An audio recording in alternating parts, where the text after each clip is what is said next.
Mradi huu ni fahari yetu wa Tanzania, tulinde na tutunze miundombinu yake.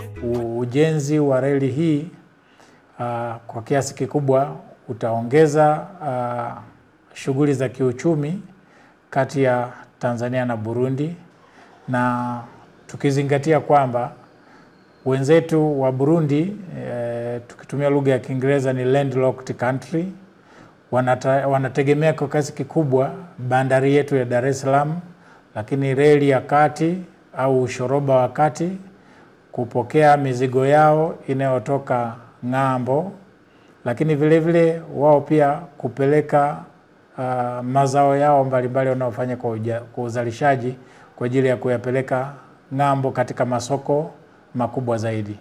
Kwa hiyo uwezo huu ambao ulikuwa limited siku za nyuma sasa hivi unaenda kupanuka kwa haraka, lakini pia unakwenda kuleta fursa nyingi zaidi kwa wananchi wa maeneo haya.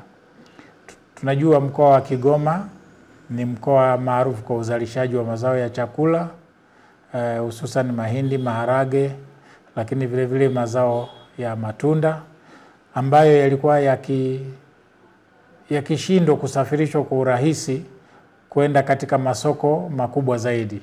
Wananchi wa Kasulu tunapokea timu hii ya uhamasishaji na utambulishaji wa mradi kwa wananchi kwa mikono miwili, tukijua kwamba ndio wanaokwenda kuandaa mazingira ya kwanza na ya uwezeshaji wa kazi inayokwenda kufanyika baada ya timu hii.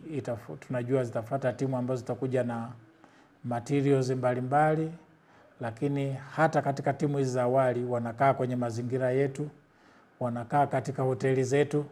Kwa hiyo tunaendelea kupata wateja. Kwa hiyo tunapokea mradi huu kwa mikono miwili, na timu zote tunaziambia kwamba Kasulu tuko tayari, wageni karibuni, wataalamu karibuni, tufanye kazi ya kujenga nchi yetu na kukuza uchumi wetu kwa maendeleo makubwa zaidi ya Tanzania. Asanteni sana.